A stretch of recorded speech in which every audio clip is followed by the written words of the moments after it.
أعوذ بالله من الشيطان الرجيم. بسم الله الرحمن الرحيم.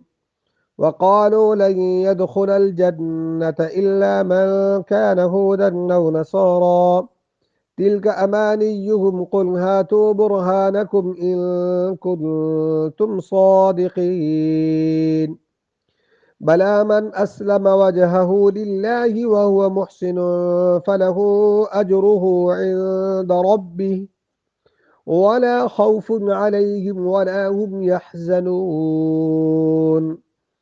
وقالت اليهود ليست النصارى على شيء وقالت النصارى ليست اليهود على شيء وهم يتلون الكتاب كذلك قال الذين لا يعلمون مثل قولهم فالله يحكم بينهم يوم القيامة فيما كانوا فيه يختلفون. صدق اللہ العظیم.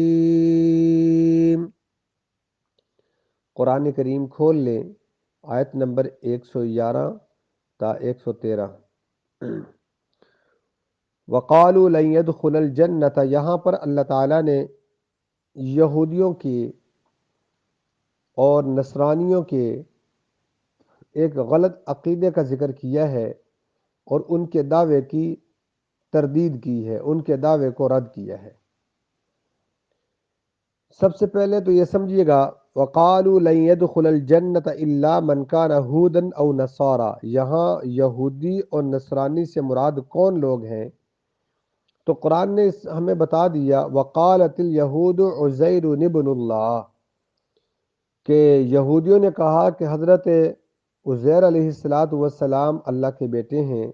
وقالت النصارى المسیح ابن اللہ، اور نصرانیوں نے، عیسائیوں نے کہا کہ عیسیٰ علیہ السلام جو ہے یہ اللہ تعالیٰ کے بیٹے ہیں. یہودی جو ہے یہ کتاب تورات کو ماننے والے تھے، اور تورات جو ہے حضرت موسیٰ علیہ السلام پر نازل ہوئی، اور حضرت موسیٰ علیہ السلام یہ پیغمبروں کی اولاد میں سے تھے.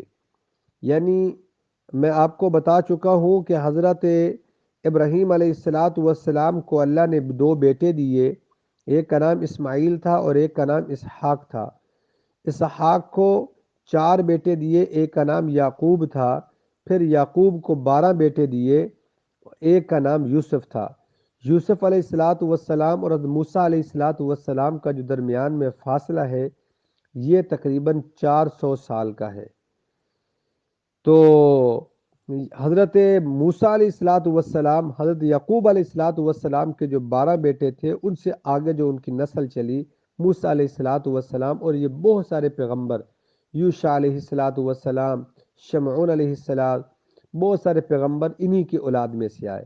تو یہ تقریباً تمام پیغمبروں کو بنی اسرائیل کہا جاتا ہے.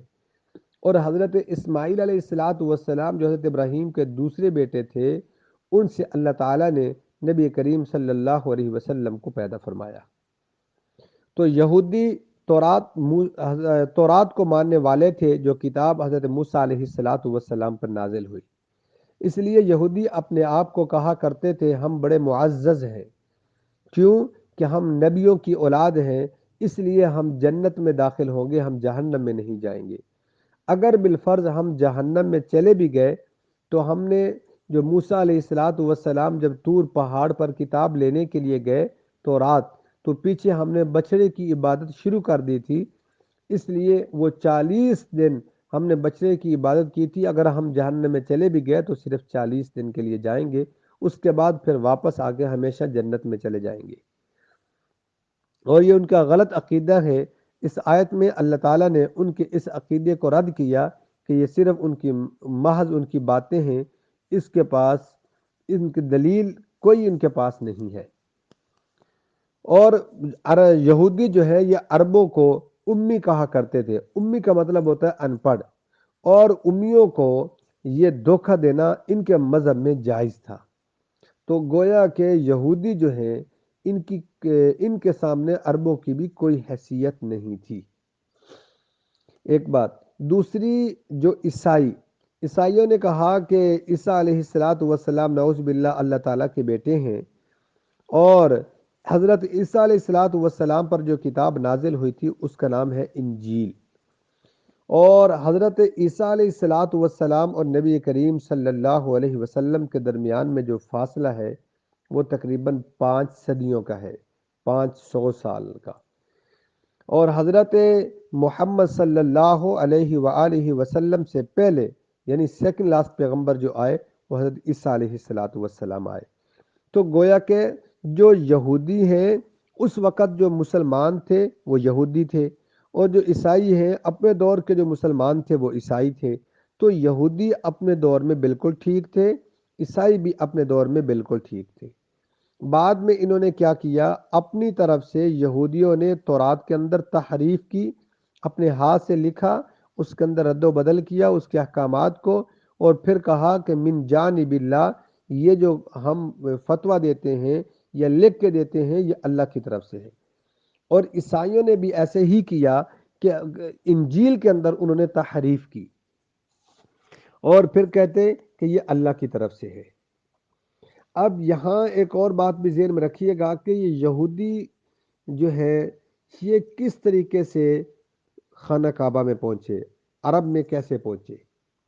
تو ایک بخت نصر بادشاہ گزرا ہے، اس نے کیا کیا، یہودیوں کو بڑا قلع کما کیا، انہوں نے بہت ان کو قتل و غارت کی۔ اس کے بعد کوئی یہودی جو ہیں یہ عرب میں آ گئے تھے اور خیبر کے اندر آ کر آباد ہو گئے تھے۔ مدینہ کے اندر بھی کچھ یہودی تھے قبیلے، جیسے قینقاع ہے، اور 2-3 قبیلے مدینہ کے اندر بھی یہودیوں کے رہتے تھے، بنو نذیر تھا، قریظہ تھا، یہ یہودیوں کے قبیلے تھے جو مدینہ کے اندر تھا۔ اب ذرا ترجمہ کی طرف غور کیجیے گا تو انشاءاللہ آپ کو بات سمجھ آ جائے گی۔ وَقَالُوا لَن يَدْخُلَ الْجَنَّةَ إِلَّا مَنْ كَانَ هُودًا أَوْ نَصَارَىٰ، اور کہتے ہیں کہ ہرگز داخل نہیں ہوں گے مگر یہودی ہوں گے یا نصرانی، او نصارہ یا نصرانی یعنی عیسائی داخل ہوں گے۔ تِلْکَ أَمَانِیُّہُم، یہاں پہ اللہ نے ان کے دعوے کو رد کیا، یہ ان کی آرزویں ہیں۔ قُلْ هَاتُوا بُرْهَانَکُمْ إِن كُنتُمْ صَادِقِینَ، دونوں کو اللہ نے لاجواب یہ بات کہہ کے کر دیا کہ قُلْ هَاتُوا، اگر تمہارے پاس یہ دلیل ہے تو اس کے پاس کہ ہم داخل جنت میں جائیں گے تو کوئی دلیل پیش کرو، کوئی جو دعویٰ کیا ہے تو اس پہ دلیل کو پیش کرو اگر تمہارے پاس کوئی ہے۔ تو ان کے پاس کوئی دلیل نہیں تھی، وہ لاجواب ہو گئے، ان کنتم صادقین، اگر تم کیا ہو، سچے ہو۔ بلا من اسلم وجہہ للہ، یہاں ایک اور بات ذہن میں رکھ، اس کا شان نزول بھی ذرا سن لیجئے گا۔ اچھا آگے جا کے میں بیان کرتا ہوں ذرا۔ بلا من اسلم وجہہ للہ وہو محسن فلہ، بلا کیوں نہیں، جس نے تابع کر دیا اپنے چہرے کو وجہہ للہ، یہاں وجہ معنی ہوتا ہے چہرہ، لیکن یہاں مجازن اس سے مراد ذات ہے، ارادہ ہے، قصدن ہے۔ کیا مطلب ہے کہ جس نے اپنی ذات کو اللہ کے سپرد کر دیا، اس کے ساتھ کسی کو شریک نہ ٹھہرایا، اخلص لہو نفسا، کہ جس نے اپنے نفس کو صرف اور صرف اللہ کے لیے خاص کر دیا، جو کام اس نے کیے وہ اللہ کی رضا کے لیے کیے، اور وَهُوَ مُحْسِنٌ، اسلمہ کا فاعل ہے، بلکہ اسلمہ کے فاعل سے حال بنتا ہے یہ۔ اب مطلب کیا ہوا، جب یہودی اور نصارہ نے دعویٰ کیا کہ ان کے سوا کوئی جنت میں نہیں جائے گا، اس کا جواب دیا گیا کہ جنت میں کیوں نہیں جائے گا، بلکہ جس نے اپنے آپ کو اللہ کے سپرد کر دیا وہ اللہ ہی کا ہو کر رہ گیا، اور اس کے ساتھ کسی کو شریک نہ ٹھہرایا، اور اپنے ہر کام میں اللہ کی رضا کو مد نظر رکھا، تو اللہ اس کا اجر کو ضائع نہیں کریں گے، اور کل قیامت کے دن نہ کوئی خوف ہوگا، جو دنیا انہوں نے گزاری ہے نہ اس پہ وہ غم ہوں گے۔ وَهُوَ مُحْسِنٌ فَلَهُ أَجْرُهُ عِنْدَ رَبِّهِ وَلَا خَوْفٌ عَلَيْهِمْ وَلَا هُمْ يَحْزَنُونَ وَقَالَتِ الْيَهُودُ لَيْسَتِ نَصَارَىٰ، یہودی کہتے ہیں کہ نصارہ باطل ہے، ان کا جو مذہب ہے وہ باطل ہے۔ وَقَالَتِ النَّصَارَىٰ لَيْسَتِ الْيَهُودُ عَلَىٰ شَيْءٍ، اور نصارہ کہتے ہیں کہ یہودی کسی چیز پر نہیں، یعنی ان کا بھی وہ ان کا مذہب، نصارہ نے کہا کہ یہودیوں کا مذہب باطل ہے۔ وَهُمْ يَتْلُونَ الْكِتَابَ، حالانکہ وہ دونوں کتاب پڑھتے ہیں۔ حضرت امیر المؤمنین عمر بن خطاب رضی اللہ تعالی عنہ اس آیت کی تفسیر میں فرماتے ہیں کہ یہودی اور نصارہ کے علماء، ان کے عابد، بڑے بڑے جو ان کے بزرگ تھے، یہ وہ مراد ہے۔ تو کیوں؟ فرمایا کہ مقصود جو ہے یہاں اللہ تعالیٰ بتانا یہ چاہتے ہیں کہ جو رب کو مقصود ہے وہ صرف اعمال ہے، اور اعمال کیا ہوں؟ اللہ کے لیے ہوں۔ تو یہ کیا ہے؟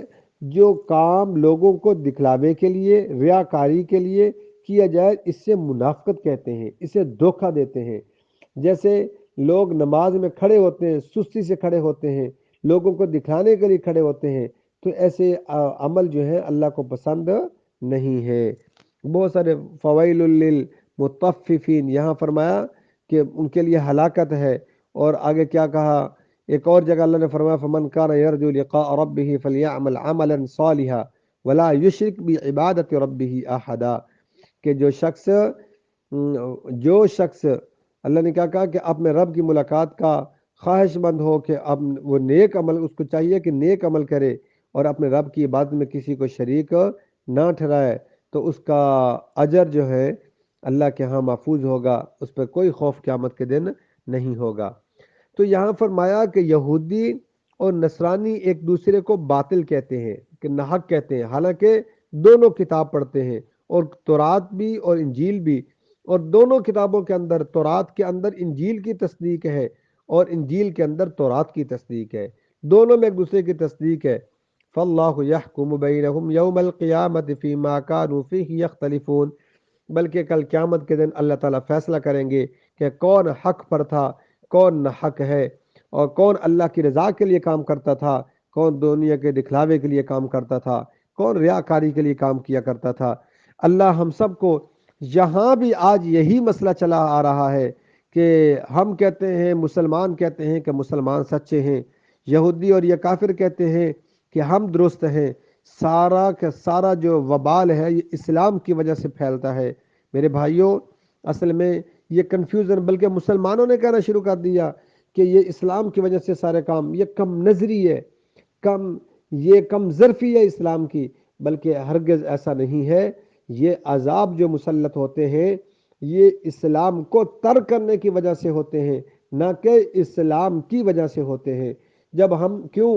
اللہ کا یہ قانون ہے کہ جب کافر جب غلطی کرتا ہے تو وہ غلط ہے، اللہ اس کو دین، اللہ کے ہاں دنیا کوئی حیثیت نہیں ہے، اصل عذاب تو آخرت کا عذاب ہے، تو اس لیے وہ تو ہمیشہ ہمیشہ کے لیے جہنم میں جائے گا۔